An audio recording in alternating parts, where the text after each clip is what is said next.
Hello everyone, আসসালামু আলাইকুম।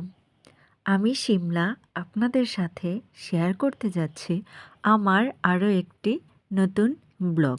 আজকের ব্লগটা শুরু করেছি আমি ফজরের নামাজ থেকে। আমি ফজরের সালাতটা আদায় করে নিলাম। এরপর আপনাদের সাথে বেলকনিটা একটু শেয়ার করে নিচ্ছি। তারপর দেখলাম বেলকনির গাছগুলো কেমন হয়ে আছে, একটু পানি দিলাম। শীতের সময় এর কারণে একটু কমই পানি দেওয়া হয়। এরপর আমি আমার বেডরুমটা সুন্দর করে গুছিয়ে নিলাম। তারপর সকালের নাস্তায় রেখেছিলাম রুটি এবং ভাজি, তাই তৈরি করে নিচ্ছি। সকালের নাস্তাটা করে নেব আমরা। এই ছিল আমাদের সকালের নাস্তায় রুটি এবং ভাজি।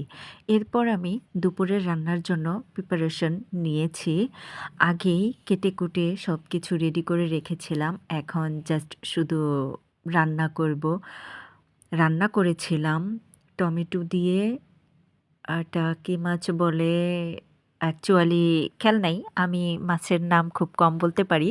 যাই হোক, টমেটো দিয়ে মাছ ভুনা করেছি, বড় মাছ আর কি।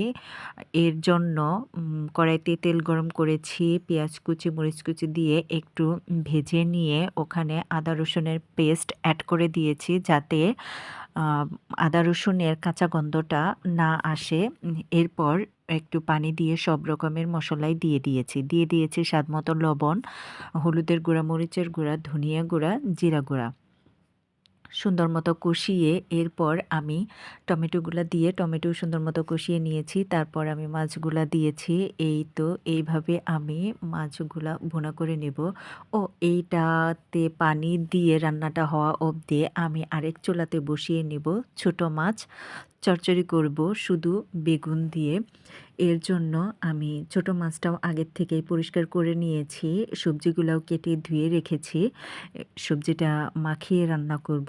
ছোট মাছ মাখিয়ে রান্না করলে খেতে অনেক টেস্ট হয়। আমি ম্যাক্সিমাম সময়ই ছোট মাছটা মাখিয়ে রান্না করি।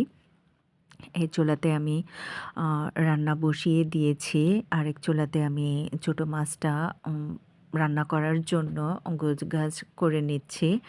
এই ছিল আমার দুপুরের রান্নার প্রিপারেশন। তো কেমন হলো আপনারা অবশ্যই জানাবেন।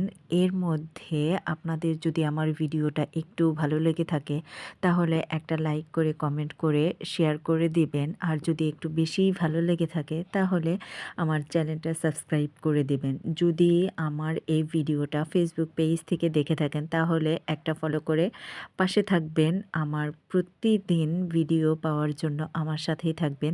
এরপর আমি ছোট মাছটা রান্না করার জন্য কড়াইতে সবজিগুলা দিয়ে, টমেটো দিয়ে, মরিচ, পেঁয়াজ সব মশলা একত্রে দিয়ে একটু মেখে নিচ্ছিলাম, মানে মুথে নিচ্ছিলাম, যাতে সবজিগুলা একটু সফট হয়। এরপর আমি ছোট মাছগুলা দিয়ে নিচ্ছি। এরপর একটু মাখিয়ে আমি এখানে পানি অ্যাড করে দিব। দিয়ে এইভাবে আমি ছোট মাছটা রান্না করে নেব। এই ফাঁকে আমার বড় মাছটাও বোনা হয়ে গিয়েছে, এটা আমি নামিয়ে নেব। এরপর ছোট মাছটা ওই চুলাতে বসিয়ে রান্না করে নেব। এতটুকু ছিল আমার আজকের ভিডিওতে। তো কেমন হলো অবশ্যই জানাবেন। ওকে, আল্লাহ হাফেজ, আসসালামু আলাইকুম।